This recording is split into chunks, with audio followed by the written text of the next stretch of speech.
ना गुरु नानक साहब के सिद्धांत के उत्ते इस्लाम का या इस्लाम की विचारधारा का कोई प्रभाव है, ईसाई यहूदी मत की विचारधारा का प्रभाव है, ना सनातनी विचारधारा का प्रभाव है। गुरु नानक साहब की अपनी मौलिक विचारधारा है।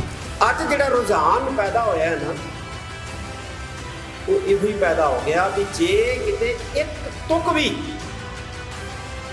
एक लाइन भी किते किसी सोर्सेस दे विच सानू गलत नज़र आ जाती है, असीं पूरे सोर्सेस नूं जिहड़ा है वो नकार के और मार दें। इतिहास की जानकारी देने वाले साडे मुढ़ले स्रोत जिहड़े ने वो जन्म साखियां ने। जे किसी कौम का इतिहास करना है, खत्म करना है, तो उस कौम के इतिहासक सोर्सेस के उत्ते वार करो। तो जो सिख आप खुद अपने सोर्सेस के उत्ते शंका करन लग जाएंगे तो समझ लो सिख सोर्सेस की जिहड़ी महत्ता है वो खत्म हो जाएगी। तो फिर सवाल किया जाऊगा कि दसो सिखो गुरु नानक साहब होए है, असीं कहना होए है, कित्थे होए है? ननकाना साहब होया, उन्हें कहना दसो कित्थे लिखे? असीं कहांगे डॉक्टर गंडा सिंह ने लिखे, करम सिंह हिस्टोरीयन ने लिखे, उन्हें कहने ये तो 19वीं सदी के विद्वान है। असीं नहीं मनते गुरु नानक साहब होए ने। दसो कोई समकाली जिहड़ा है कोई स्रोत लियाओ, कोई 50 साल पुराना, कोई 100 साल पुराना स्रोत लियाओ, वो असीं खत्म कर चुके होवांगे। एक पंक्ति जिहड़ी सी उहनूं बाहर नहीं कढिया, उस एक पंक्ति का खंडन करने वास्ते कह लो या उस एक पंक्ति का मनन करने वास्ते उन्होंने 70-75 पेज जिहड़े है वो लिख दिते, साबित कर दिता कि गुरु गोबिंद सिंह जी ने कोई देवी दूवी नहीं पूजी है। क्योंकि उन्होंने धारणा है कि जे असीं ये कुछ बाहर कढ़ दिता कि साडे इन स्क्रिप्चर्स की ओरिजिनैलिटी जिहड़ी है वो खत्म ना हो जाए। सत्ता की पावर नहीं है, लेकिन साडे कोल गुरु की पावर है जिहड़ी कि सदी भी हमेशा हमेशा नहीं है। सर्वव्यापी, सर्वदेशी, सर्वकाली, सर्वपक्षी विचारधारा है और मौलिक विचारधारा है। कई बार कई कह देंगे ने कि सिख विचारधारा के उत्ते इस्लाम का प्रभाव है, कोई कहता जी उपनिषदों का प्रभाव है। बिल्कुल भी नहीं। ना गुरु नानक साहब के सिद्धांत के उत्ते इस्लाम का या इस्लाम की विचारधारा का कोई प्रभाव है, ना ईसाई यहूदी मत की विचारधारा का प्रभाव है, ना सनातनी विचारधारा का प्रभाव है। गुरु नानक साहब की अपनी मौलिक विचारधारा है। हाँ, कोई ख्याल गुरबाणी का किसी मत दे नाल मिल गया, किसी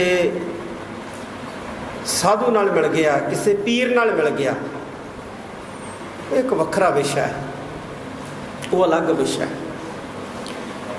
पर एक स्वतंत्र ते मौलिक विचारधारा है जिहदे ते किसी होर विचारधारा का परछावां जिहड़ा है वो नज़र नहीं आता जदों असीं इहदा गहराई दे नाल अध्ययन करते हैं।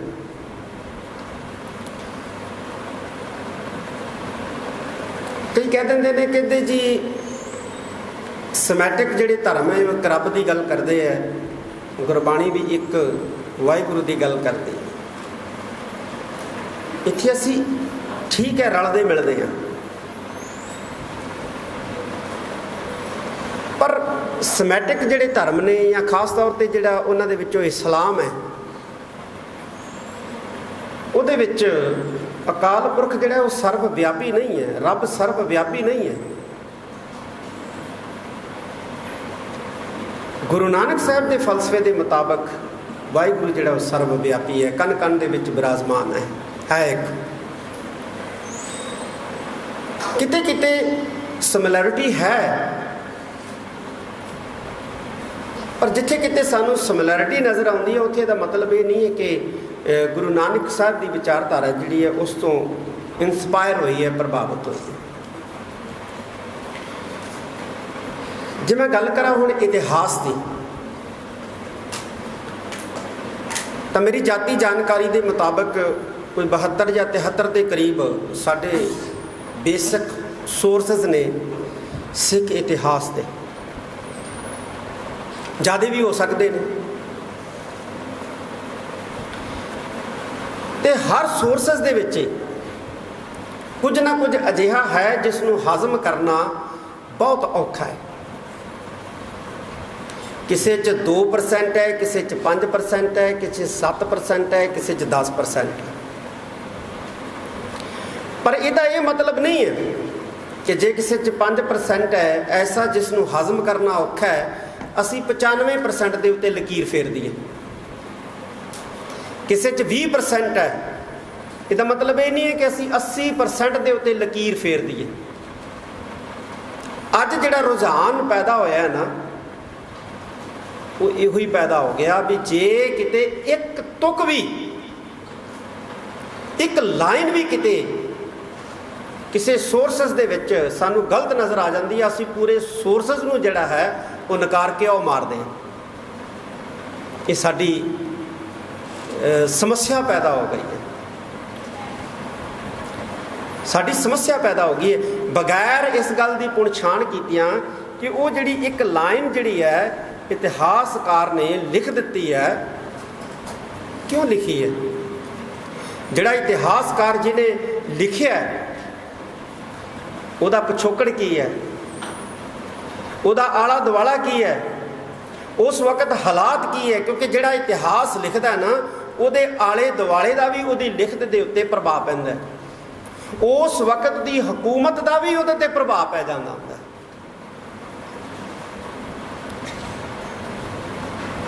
ਬਾਬਾ ਹੰਦਾਲ ਗੁਰੂ ਅਮਰਦਾਸ ਜੀ ਮਹਾਰਾਜ ਦਾ ਇੱਕ ਅਨੰਨ ਸੇਵਕ ਹੋਇਆ, ਜੰਡਿਆਲੇ ਦਾ ਰਹਿਣ ਵਾਲਾ। ਉਹ ਇੱਕ ਅਨੰਨ ਸੇਵਕ ਸੀ।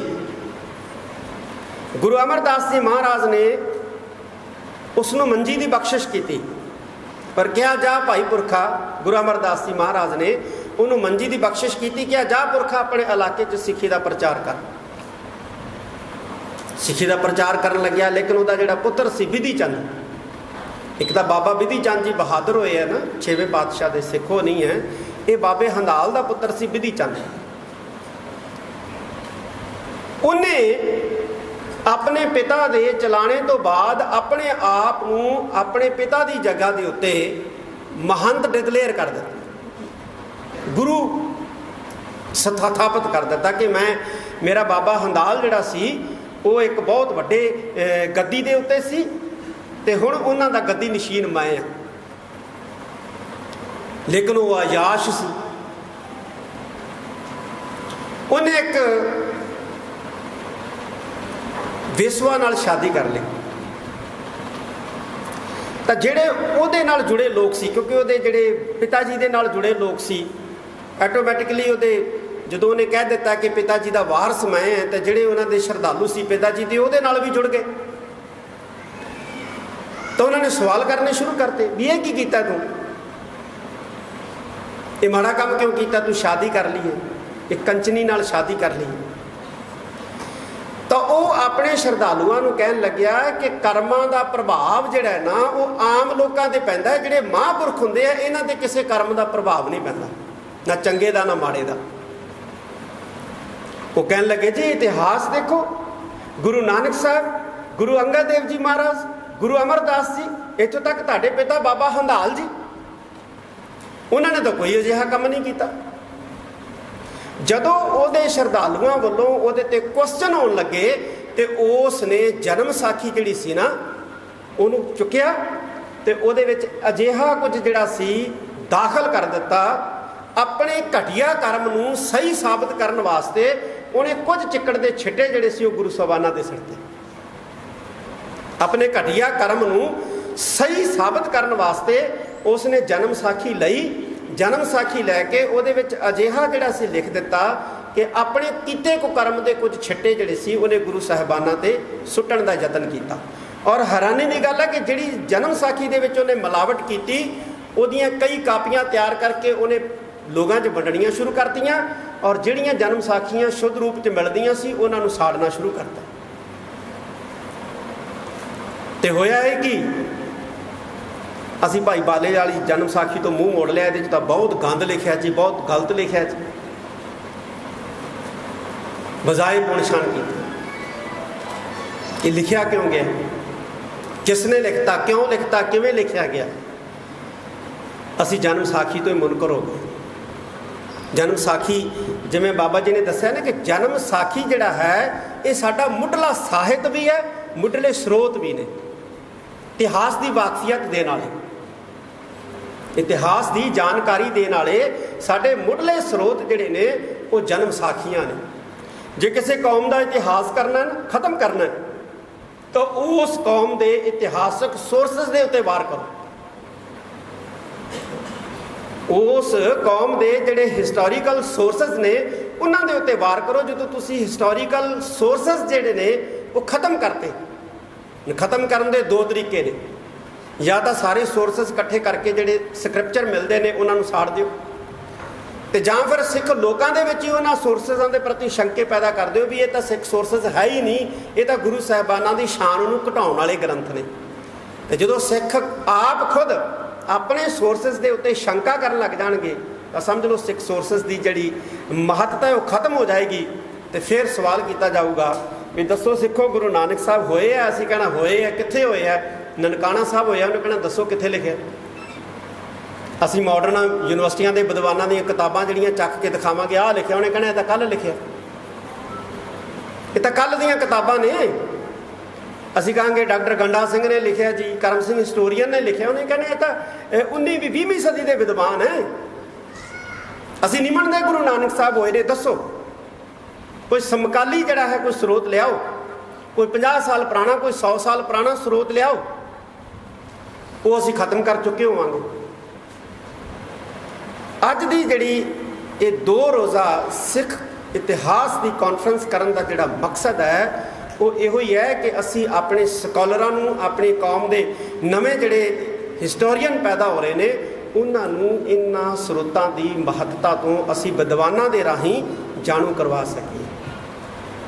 जिहड़े साडे इतिहासक स्रोत पए ने, हथ लिखतां दे अंदर पए ने, उन्होंने संभालण की बड़ी वड्डी जिहड़ी है अज जरूरत है। उन्होंने डिजिटल करने की बहुत सारिया सिख संस्थावां डिजिटल करन लगियां हुई ने, डिजिटल हो भी चुके ने, तो बड़ी वड्डी जरूरत है। हुण देखो गुरप्रताप सूरज ग्रंथ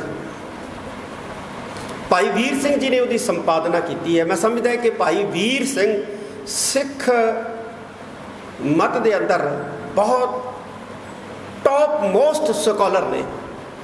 बहुत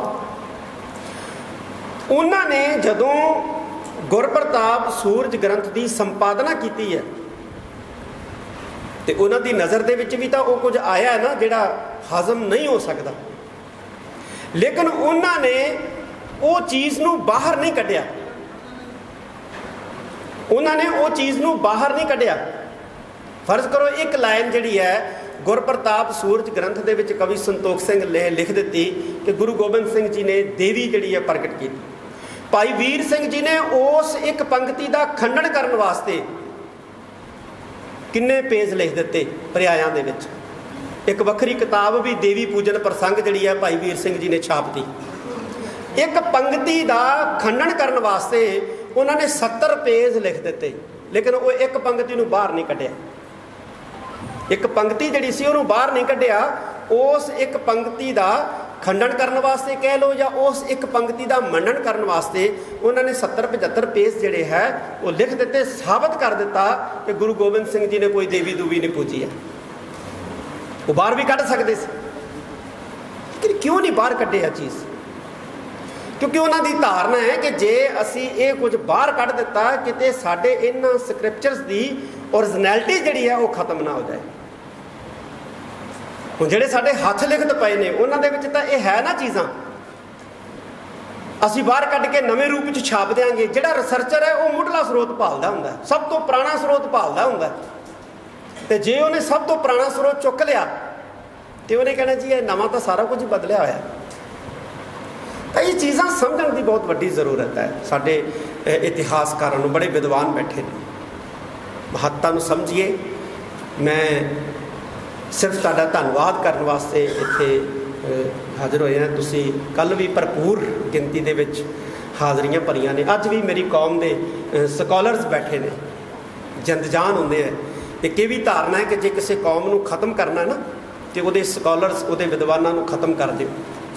किवें खत्म कर दिओ? ਦੋ ਤਰੀਕਿਆਂ ਨਾਲ ਜਾਂ ਤਿੰਨ ਤਰੀਕਿਆਂ ਨਾਲ। ਜਾਂ ਤਾਂ ਉਹਨਾਂ ਨੂੰ ਖਰੀਦ ਲਓ, ਉਹਨਾਂ ਦੀਆਂ ਕਲਮਾਂ ਖਰੀਦ ਲਓ, ਉਹਨਾਂ ਦੀ ਆਵਾਜ਼ ਖਰੀਦ ਲਓ। ਤੇ ਜੇ ਨਹੀਂ ਖਰੀਦੇ ਜਾਂਦੇ, ਨਹੀਂ ਉਹਨਾਂ ਦੀ ਆਵਾਜ਼ ਖਰੀਦੀ ਜਾਂਦੀ, ਨਹੀਂ ਉਹਨਾਂ ਦੀਆਂ ਕਲਮਾਂ ਖਰੀਦੀਆਂ ਜਾਂਦੀਆਂ, ਤੇ ਫਿਰ ਉਹਨਾਂ ਨੂੰ ਉਹਨਾਂ ਦੀ ਕੌਮ ਦੇ ਵਿੱਚ ਜਲੀਲ ਕਰਨ ਦਾ ਯਤਨ ਕਰੋ, ਤਾਂ ਕਿ ਉਹ ਡਿਮੋਰਲਾਈਜ਼ ਹੋ ਜਾਣ, ਨਿਰਾਸ਼ ਹੋ ਜਾਣ। ਸਾਡੀ ਕੌਮ ਹੀ ਸਾਨੂੰ ਗਾਲਾਂ ਕੱਢੀ ਜਾਂਦੀ ਹੈ ਯਾਰ, ਉਹ ਛੱਡ ਦੇਣ ਕੰਮ। ਇਹ ਵੀ ਤਰੀਕੇ ਜਿਹੜੇ ਆ ਇਸਤੇਮਾਲ ਕੀਤੇ ਜਾਂਦੇ। ਤੇ ਜਿਹੜੀ ਕੌਮ ਦੇ ਵਿਦਵਾਨ ਖਤਮ ਹੋ ਜਾਂਦੇ ਆ, ਉਹ ਕੌਮਾਂ ਵੀ ਜਿਹੜੀਆਂ ਸੁੱਕਣੀਆਂ ਸ਼ੁਰੂ ਹੋ ਜਾਂਦੀਆਂ।